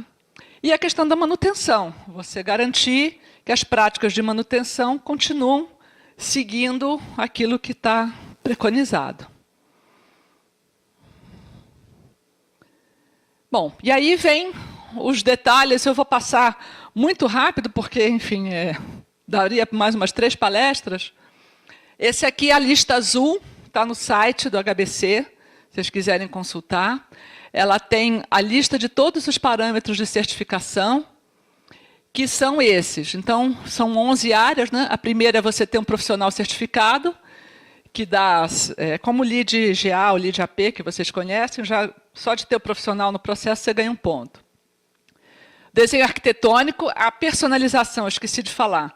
Você ter a possibilidade de personalizar o ambiente conta ponto. Então, numa residência unifamiliar, ela, obviamente, já é personalizada. Mas num prédio que é tudo igual, você não dá a oportunidade da pessoa fazer as modificações que ela quer. Então, se você tem uma planta, um apartamento que tem 2, 3 possibilidades de planta, ou que você pode fazer algum tipo de personalização, isso conta ponto aqui. Psicologia do ambiente é isso que a gente falou, a questão da convivência das pessoas e a questão das garagens também. Iluminação, a gente falou bastante, a quantidade, o fato de ser iluminação natural, e a qualidade. É muito importante que você tenha o IRC, é o índice de reprodução de cor, todo mundo sabe o que é? É o quanto a luz se aproxima do espectro da luz do sol. Se você é obrigado a estar no ambiente com iluminação natural, essa iluminação, artificial, essa iluminação deve ser o mais próxima possível da iluminação natural, da luz do sol. Isso é medido por um parâmetro que chama IRC, que é o índice de reprodução de cor. Toda lâmpada que vocês compram, diz lá o IRC dela. Tá? Então, se você tem que ser no mínimo 90%, e se for mais de 95%, ganha um ponto extra. Qualidade acústica, tem todos os detalhes aqui, mas acho que vocês podem imaginar. Questão de poluição sonora, se está num ambiente externo com muita poluição sonora, você sai prejudicado na sua edificação. Né? Materiais e técnicas construtivas. Tem uma questão interessante aqui, que são os sons inaudíveis. Vibrações e ruídos de baixa frequência, tipo geladeira, ar-condicionado, tem um impacto tremendo na nossa vida, principalmente no sono. Então, quem dorme com ar-condicionado a noite inteira está criando alguns problemas para o futuro. Qualidade dos materiais. Presença de metal pesado, tipicamente tubulação. Então, as tubulações tem que ter muito cuidado para não haver essa contaminação da água por metal pesado. Outra coisa que tem muito na tubulação de PVC, o raio do bisfenol, que é um cancerígeno, um negócio seríssimo, dá problemas sérios de fertilidade E ele está nas tubulações. Ah, mas a tubulação não vai ter água quente. E no Brasil, a tubulação na parede fica fria? Só se for em Porto Alegre, mas no resto do Brasil não necessariamente, né? Então, você tem que ter muito cuidado com o material que você usa. Existe um polipropileno reticulado, acho que é isso. É isso? Vocês que são da área, que é o PPR, que é muito legal, não tem bisfenol, tem as propriedades do PVC, e ele é muito interessante para uso aqui. Tá? Formaldeídos e gases tóxicos que se formam em adesivo, tinta, cola, verniz, tudo isso libera compostos que são prejudiciais à saúde. São os compostos orgânicos voláteis e tem os semivoláteis também, tem uma categoria para cada uma dessas coisas. Projeto hidráulico, a gente falou um pouco o trajeto da tubulação, a qualidade da tubulação, que tem a ver com a contaminação da água, e a qualidade da água, que tem a ver com, obviamente, os micro-organismos, claro, mas principalmente cloro e flúor. Projeto elétrico, a gente comentou também, a questão do trajeto da fiação, que pode interferir principalmente perto da cama. Tem acho que a única acréscimo à norma que tem é essa questão do distanciamento da fiação do ponto que você dorme. E, por consequência, os campos eletromagnéticos gerados pela fiação. Qualidade do ar interno, aí tem ventilação, oxigênio, dióxido de carbono, monóxido de carbono, aparelhos emissores de compostos químicos. Quem que é esse cara? Máquina Xerox. Num escritório, a máquina Xerox deve estar segregada. Cada cópia que você emite tem partículas, tem produtos químicos que estão indo para o ar e que a gente está respirando. Então, deveria estar numa sala fechada, de preferência com exaustão. Particulados, cargas ionizadoras, eletricidade do ar, umidade do ar, temperatura, mofo e bactérias. Tudo isso vocês imaginam. O João, que é o nosso CEO, estava com as crianças tendo gripe, resfriado direto. Terminava antibiótico direto, hospital, bronquite, enfim. Até que ele descobriu, justamente quando voltou dos Estados Unidos com todos os aparelhos de medição, que a gente vai mostrar, que tinha um baita de um vazamento do telhado no quarto onde as crianças brincavam. Era um escritório, virou quarto de brinquedo, e as crianças simplesmente eram muito mais sensíveis, passavam muito mais tempo e estavam doentes direto, podendo até ter consequências mais graves no futuro. Resultado, ele teve que consertar o telhado, fechou o quarto até consertar o telhado. Acabou, simplesmente acabou. As gripes, rinites, doenças, resfriados, acabou tudo, por exposição a micro-organismos, né? Paisagismo, que a gente falou, as áreas comuns devem também ter essa preocupação, a entrada dos prédios, garagem, áreas de lazer. É muito importante você ter áreas para exercício físico e lazer, isso é previsto aí. Sustentabilidade, já falamos bastante. E manutenção, quais são os processos utilizados. No caso da edificação nova, obviamente que não tem a manutenção, porque acabou de construir. Então, você tem que entregar, no processo de certificação, o manual de operação. Ou seja, se você colocou um filtro para tirar o cloro da água, o seu cliente tem que receber a instrução de qual filtro que tem que trocar, qual é a especificação, de quanto em quanto tempo tem que trocar e por aí vai. Produtos de limpeza, obviamente, né? A gente tem muito produto que você vira atrás e diz, este produto é cancerígeno. A gente está lá limpando o quarto do bebê com solvente da pior qualidade. E reparos e ampliações futuros, como projeto, instalação eletroeletrônica, etc.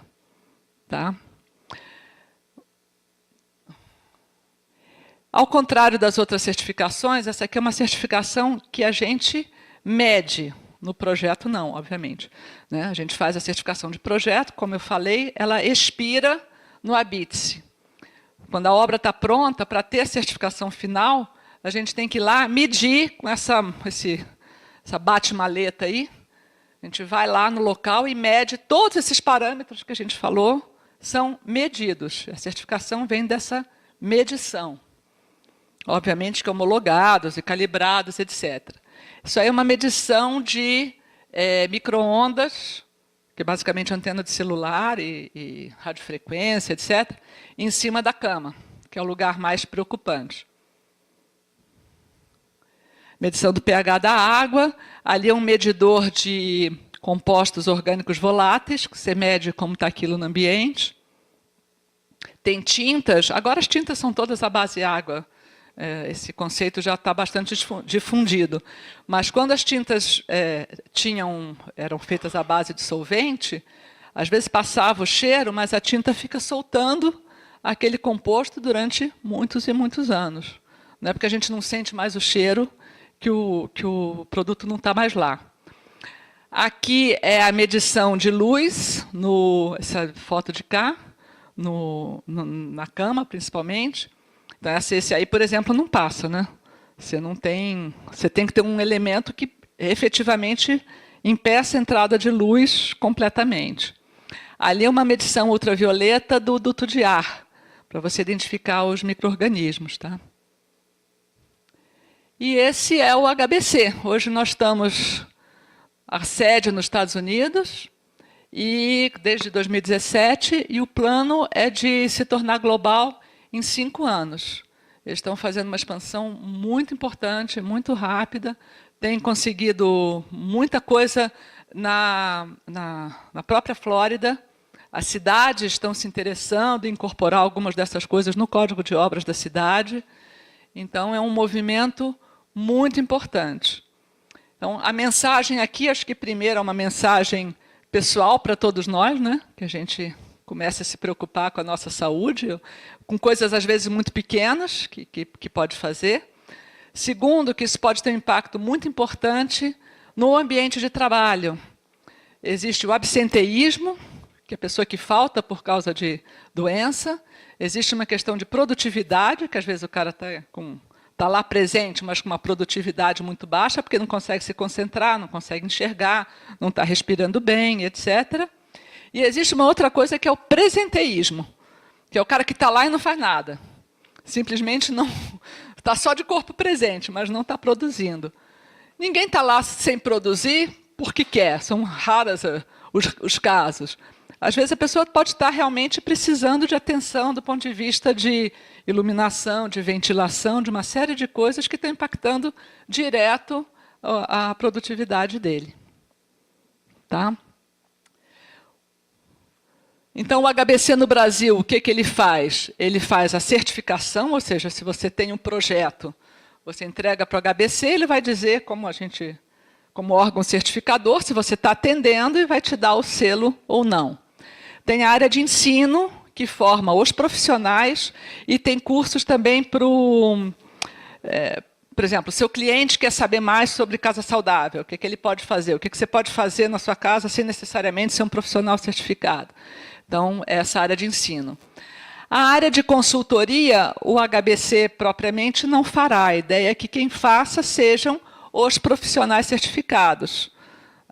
Um paralelo aí entre o que faz o GBC e o que faz a Sustentec. Então, o HBC vai ser o órgão certificador. E existe uma outra coisa que é essa avaliação.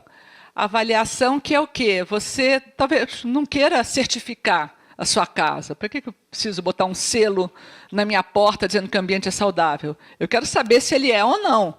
Não preciso do selo. Então, existe uma modalidade de avaliação, que é, na verdade, fazer auditoria, com aquela maletinha, ir lá, fazer todas as medições, e dar um laudo para a pessoa, dizer, olha, aqui você tem problema aqui, isso aqui está tudo ok, você não precisa fazer nada. Né?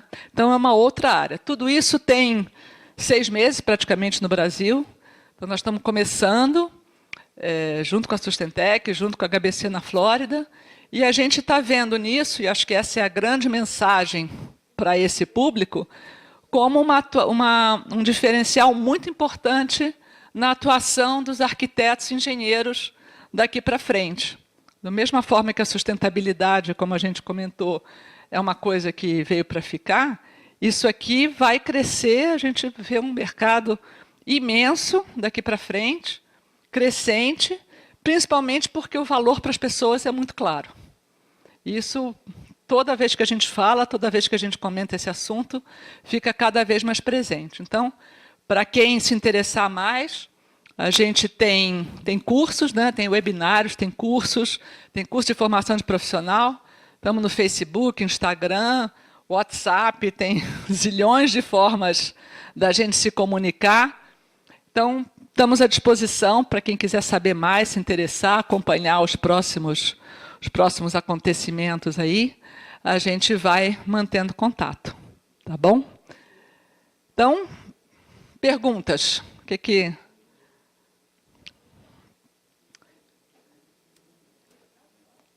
Queria abrir para ver se alguém quer perguntar alguma coisa, comentar alguma coisa. Oi, vamos lá? Primeiro, Cláudia, muito obrigado aí. Nós vamos abrir agora para uma sessão de perguntas, mas de antemão, né? Eu estava conversando aqui com uma colega nossa, nós trouxemos o assunto aqui da fronteira do conhecimento.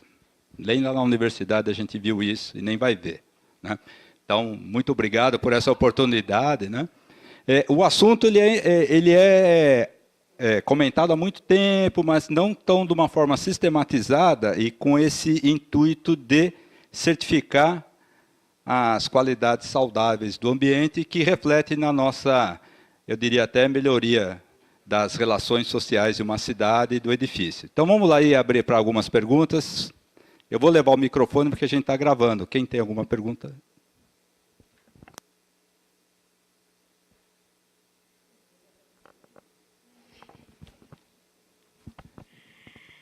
Cláudia, sobre essa questão aí do último quadradinho da HBC, que é a avaliação. Como que está essa procura no mercado? As pessoas já sabem que isso existe? Isso tem sido divulgado? Não, ainda não. Não, ainda não. Isso está começando agora. Como eu te falei, isso tá o HBC HBC já em conceito, em atuação das pessoas já existe há uns 4, 5 anos, desde 2013, mas essa atuação agora mais, vamos dizer, estruturada, começou agora em 2017, tá? Então isso não começou ainda. A gente tem feito algumas coisas, mas muito pontuais. E a ideia é que isso se multiplique e cresça bastante. Vai começar a ser divulgado provavelmente no segundo semestre. E tá? já tem assim noção, expectativa de custo dessas avaliações? Depende do tamanho. Do ambiente corporativo, é $2 por metro quadrado, se não me engano. Posso passar esses números direitinho para você. E do ambiente residencial, em torno de R$ 1.000, R$ 1.500 para uma casa típica de 3 quartos. É por aí. Tá? É o preço de uma consulta e um tratamento aí de rinite, bronquite e hepatite. Tem mais uma pergunta aqui. Porque a gente gasta com outras coisas, não é nada. Cláudia, quando a gente vai conseguir enxergar toda essas normas aplicadas à situação de moradias mais populares, mais voltado para a população, porque eu vi ali grandes obras de altíssimo nível, né? Para o nosso nível mais popular, vamos dizer assim, quando que a gente vai enxergar isso? É possível? É o que a gente quer, né?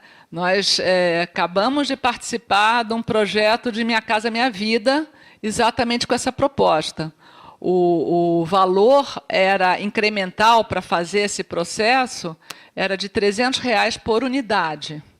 Então, não é nenhum absurdo. Acabou não indo para frente, ou está em discussão ainda, mas por outros motivos, né?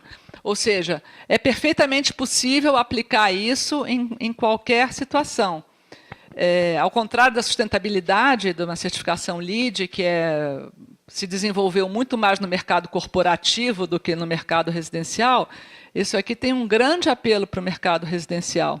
Não só a residência unifamiliar e não só a residência de alto padrão. E a gente observa a experiência, eu ainda pessoalmente não tive essa experiência, mas em relação à avaliação, como ela comentou, o que a gente vê é que é um perfil de pessoa, não tem a ver com a classe social. Então, tem o cara que tem um apartamento pequeno, na periferia, e que está buscando saúde e bem-estar e paga esse valor para ter essa avaliação da casa dele. E tem o outro que mora na cobertura que não está nem aí. Então, é uma questão de perfil. Em marketing, a gente fala muito de segmentação, né? De você atender o público-alvo. Existe um grupo de pessoas, independente de classe, independente de nível de renda, que está buscando isso. Tá? Então, não sei te dizer quanto tempo, respondendo a sua pergunta, mas eu acho inevitável. Porque a gente está vendo isso ser incorporado, assim, as construtoras estão interessadas, porque é uma coisa que aí sim, diferente da sustentabilidade, tem um valor que elas podem repassar, que elas podem, no mínimo, fazer uma venda mais rápida dos apartamentos ou dos imóveis que eles têm. A gente está vendo interesse disso nos hotéis, está vendo interesse nas imobiliárias. Imagina um Zap, um Airbnb, em que você põe o seu apartamento lá com um selo de saúde. Mais fácil você alugar o seu imóvel do que o outro que não tem. Né? Então, como tudo na vida, tem vamos dizer assim, um tempo. Né? Está começando pelos mais entusiasmados, pelos mais... acho que, de novo, mais pela visão das pessoas do que propriamente pelo padrão, né? pelo nível de renda e tal. Mas vai chegar para todo mundo, eu acredito muito nisso. Eu fiquei com uma dúvida no apartamento lá que tu falou que valia 20 milhões tal, e que o cara não queria comprar por causa da antena e que ainda iria fazer testes. Tá, ele comprou pensando numa expectativa. E se não atende essa expectativa, quais são as medidas feitas? Bom, aí ele vai ter um problema sério com a construtora, né? Porque, teoricamente, foi calculado, dimensionado e construído para isso. Então, como tudo na vida, né? Nós fazemos os prédios, fazemos o cálculo, a fundação e tal, para o prédio ficar em pé. Engenharia, graças a Deus, tem se mostrado uma ciência bastante constante. Então, não temos expectativa que isso aconteça. Se acontecer, algum problema houve. Ou não foi feito do jeito que deveria ter sido feito, ou houve um erro de projeto, enfim. Não deveria acontecer. Tá? Cláudia, eu vou fazer uma pergunta aqui. A questão do ambiente saudável, né? Isso é muito legal para a gente, na nossa experiência aí de poucos anos de projeto, que eu me formei há pouco tempo. Então, a gente passou por essas situações de encontrar alguns ambientes onde a pessoa não nota que ela está doente por conta do ambiente, né? E eu lembro que os projetistas, antes do que eu, usavam o código sanitário para projetar as casas. O código sanitário tinha abertura, tinha a orientação, né? Não sei se você lembra, o Código Sanitário do Estado de São Paulo. Eu queria pegar alguma coisa sobre insolação, ventilação, estava no Código Sanitário, não estava no Código de Obras, né? Então, toda cidade que não tinha um Código de Obras usava o Código Sanitário. Então, o que tem que haver, eu quero dizer com isso, que a saúde sempre deveria prevalecer no projeto, né? E aqui a gente está retomando uma coisa, está começando com a coisa tão importante, né? Que a gente tem que retomar e frisar mesmo. Então, essa questão de responsabilidade, né? Tem que ter.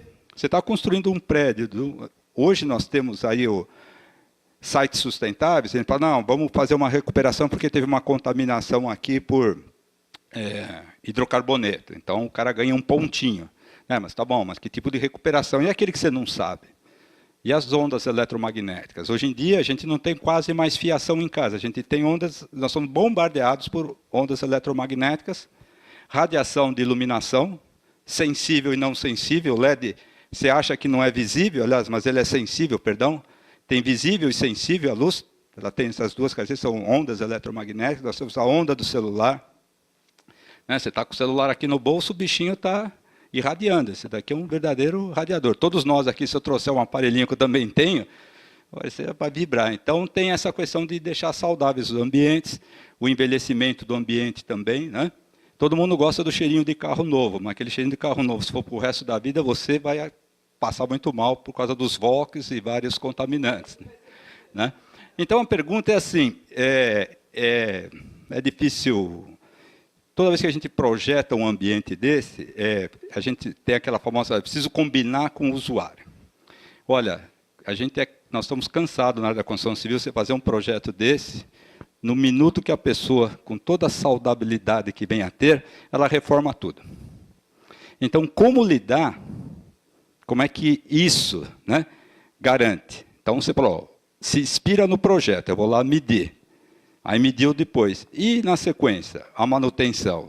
Se ele falar assim, não, mudou, perde a característica, né? Então, como é que fica essa amarração da garantia do saudável por conta de manutenções que são feitas assim? O cara entregou o apartamento e no dia seguinte ele está quebrando tudo. Ou o prédio de escritório, né? Como é que fica? Então, o selo prevê aqui a manutenção, né? Deixa eu voltar aqui um pouquinho. Isso. Então, assim, se for uma certificação de manutenção de uma edificação existente, já cai direto aí. No projeto e na edificação construída, assim que termina de construir, você tem que entregar para o usuário o manual de manutenção saudável, que vai dizer exatamente isso. Ó, aqui não quebra, aqui não tira essa fiação daqui por causa disso. Tá? Então, assim, exige uma conscientização do usuário também, que é uma das nossas preocupações aí na divulgação disso. A gente está começando essa divulgação pela área técnica, né? Pelos arquitetos, engenheiros, que são quem vai aplicar isso. Mas é claro que o consumidor, o usuário daquilo, tem que estar conscientizado, tem que saber o que ele está comprando e entender por que aquilo está feito daquele jeito. Eu fiz essa pergunta exatamente por isso. Não tem o manual do usuário. Tem o manual de manutenção, que é uma linguagem técnica, uma linguagem do que pode, não pode, e atende assim. Sugiro, né, que tivesse um 12º, um manual para o usuário, explicando, ressaltando, convidando. Porque o arquiteto, o engenheiro trabalha num ponto, o construtor no outro, ou o vendedor, o construtor, o usuário chega lá, pega um manual, processos utilizados, foi utilizado material não contaminante de acordo com a norma tal, uma linguagem hermética fechada. Produtos de consumo, usei produto babá. A pessoa olha para aquilo e sente. Então, por que eu estou comentando isso? Por conta da tua pergunta, a construtora vai alegar que ela tem, de acordo com a lei federal 2735, 42, 75, ela põe uma linguagem que você olha. Não. A questão saudável tem tudo a ver com o entendimento do usuário. E eu senti aí curiosidade minha. Falei, cadê o usuário? Ele não está. Né? Como é que eu pontuo se todo esse certificado pegou o usuário? Essa que era a pergunta. Eu acho uma ótima sugestão. Eu acho que, não sei se necessariamente fazer um outro ponto, só um parêntese. Esse conjunto aqui, essa norma, vamos chamar assim, ela é atualizada a cada 2 anos. Agora, em junho, está saindo a nova revisão. Ela já tem 2 anos, está saindo a revisão nova agora. Então, tem toda a possibilidade disso ser incluído. A minha dúvida, e que eu vou levar para o comitê diretivo aí, técnico, é se valeria a pena fazer um outro item ou se é fazer com que esse manual contemple especificamente o usuário. Eu tive uma experiência uma vez, que não tem nada a ver com isso, que era de planos de previdência privada. Não tem nada a ver com isso aí, mas, enfim, é uma coisa parecida. Então, existia vamos dizer, a legislação do plano de previdência complementar da empresa, que na empresa lá de engenharia que eu trabalhava, eu entrei na comissão de participar dessa revisão. E o trabalho, a exigência da lei era exatamente essa. Um manual técnico, que não dava para entender uma vírgula, que era todo num legalês lá, que não dava para entender, e um manual do usuário, que dizia exatamente aquilo, mas de um jeito que qualquer pessoa entendia e conseguia tomar decisões e, enfim, gerenciar o seu plano dali para frente. Não, eu só senti falta do usuário por conta da analogia que você fez com a medicina. Ninguém vai deixar de seguir o que o médico fala. Ó, você não toma isso, você faz isso, que senão, né, vai ter um mal maior. E aqui, alterações dessas, algumas características, podem trazer um mal maior e a pessoa, por hábito, pode... Não, foi só um detalhe. Tem mais uma pergunta ali? Cláudia, na verdade não é uma pergunta, é uma curiosidade que ela ficou mais curiosa, desculpa o pleonasmo, mas depois da observação do Douglas. A gente sabe que a Flórida, nos Estados Unidos, é um dos estados preferidos, e tem aquela coisa do estado onde os aposentados vão e se estabelece depois de sua vida profissional, aquela coisa toda. E vem aquela curiosidade, o HBC, sediado na Flórida, começou por ali, aí vem a questão, o manual do usuário. Será que o típico, aquele público que já se preocupa com isso, que vai bem, o habitante da Flórida, que já tem essa cabeça, que já tem aquele 12º item incorporado na filosofia de coincidência, o HBC surgir por lá, os primeiros empreendimentos por lá, ou foi... Eu acho que foi o conjunto de pessoas que se envolveu nisso tem passaporte americano. Na verdade, acho que foi mais isso do que qualquer coisa. Não foi escolhida a Flórida por causa disso. Hoje, o projeto de crescimento deles tem uma certa lógica que segue isso aí. Então, o primeiro lugar que eles estão focando muito é a Califórnia. Exatamente por causa disso, né? Talvez a Flórida em algum momento, mas eu acho que o impacto disso foi menor do que o passaporte de quem está lá na diretoria. Mas a Califórnia, certamente, depois Nova York, porque tem um padrão mais alto e tal, eles têm uma listinha, uma sequência de cidades que eles estão avançando, que tem a ver exatamente com isso que você falou.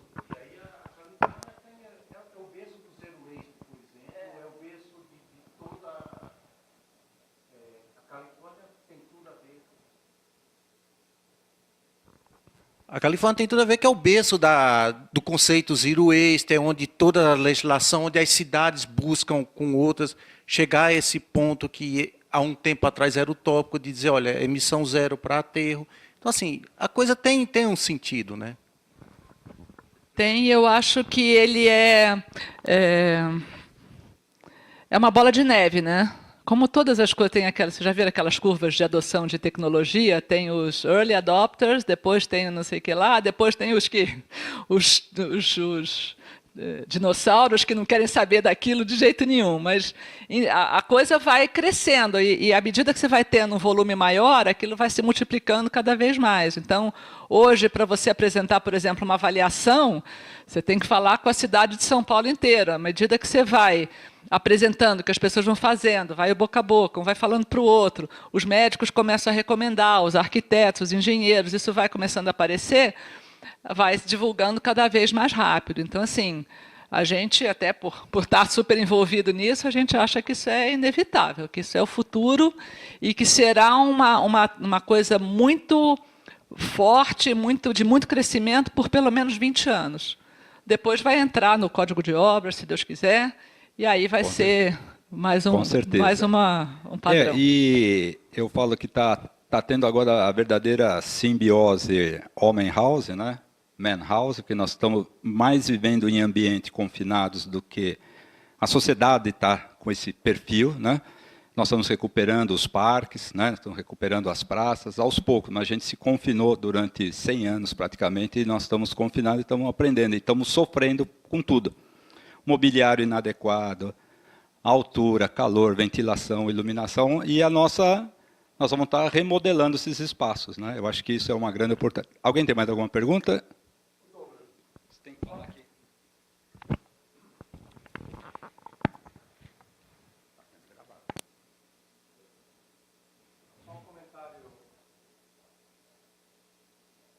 Um comentário à parte. Nós, o ano passado, visitamos uma companhia construtora em Limeira. O nome dela é Rio Verde, que eles estão fazendo 2 apartamentos aqui atrás do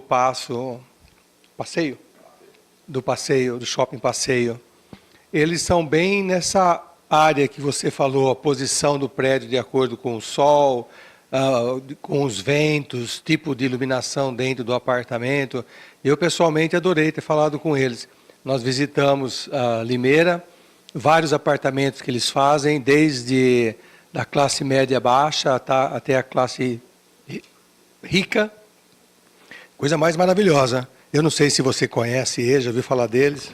Eu não conheço muitas construtoras, porque acabo ficando mais na área de marketing e de divulgação, de um modo geral. Mas o Marcos, eu sei que já teve, não sei se já esteve com eles, mas essa questão da Rio Verde já apareceu lá. Pelo menos esse nome eu já ouvi. Eu falo assim, tem muita coisa antiga e boa que não era praticada e que volta a ser incentivada, né? Então, tem alguns colegas de construtora que já praticavam, outros não, mas a forma sistemática, que é muito importante, é que isso começa a ser repetitivo, né? Se repete, repetibilidade e confiabilidade ao mesmo tempo. À medida que você começa a ter pessoas saudáveis morando, divulgando, e para que importante. Alguém tem mais alguma pergunta? Bem, se não tem, eu gostaria de agradecer a Cláudia. Queria falar só mais duas Pode coisinhas. falar. Uma coisa que você falou e que eu não consegui comentar a tempo é que a certificação ela é válida por, se não me engano, 2 anos. Então, assim, você tem que refazer a preocupação de reforma, de quebrar tudo e tal. Se você tem, principalmente o ambiente corporativo, né? Se é um interesse da empresa de manter aquela certificação, ela vai ter que ser renovada periodicamente exatamente por causa disso. Né? Eu tinha dado uma sugestão uma vez que era o seguinte, a certificação devia ter o seguinte, o período para estacionar uma caçamba num prédio deve ser no mínimo 5 anos. Prédio entregue, novo. Aí sim ele seria ambientalmente sustentável e saudável. Porque agora não adianta, o cara entregou o prédio, tem 4 a 5 caçambas no prédio que está sendo ainda entregue. Né? Então, aí é uma outra questão que a gente tem que ver também. Né? Nós estamos projetando ou não? Né? Então, todo esse caminho que ela colocou aqui, como eu disse, é fronteira do conhecimento. Fiquei, né? Falei, nossa, conheço o conceito, mas não estava entendendo que já está estruturado. Do ponto de vista como professor e pesquisador, metodologicamente falando, é assim que a gente consegue fixar, garantir e mover para frente, melhorar. Né? Então, parabenizo essa iniciativa. Né? A gente tem aqui, nós temos sempre um ambiente muito saudável. Eu senti falta ali que não está a adega de vinho. Porque nós tivemos uma palestra aqui, onde quem veio na palestra, o colega falou que o vinho era saudável, fazia bem para o ambiente. Então, eu gostaria de entregar aqui para você. Obrigada. E gostaria de uma salva de palmas. É muita coisa para entregar e pouca mão aqui. Um certificado. Cláudia, agradeço muito, quero que você transmita ao Marcos, um grande amigo de longa data lá de Alphaville, tá? Em algumas reuniões lá de Alphaville. Eu era cabeludo, já não sou mais, né? E gostaria de agradecer a todos vocês foram felizardos de estar aqui hoje, ouvindo esse assunto novo, muito novo. Levem-se daí uma sementinha, o colega do Zero Waste estava ali, né? Mais um a somar, né? Tá certo? Nós temos aí essa trajetória aí. Amanhã nós temos mais uma palestra, tá bom? Sobre automação, né? Que vai vir aqui sobre eficiência energética, perdão. O Roberto Luigi Bettoni, convido a todos vocês também, das 19 às 21, 21h30, tá bom? Mais uma vez, muito obrigado. Cláudia, muito obrigado pela deferência aqui. Agradeço a todos tenham uma boa noite e até amanhã.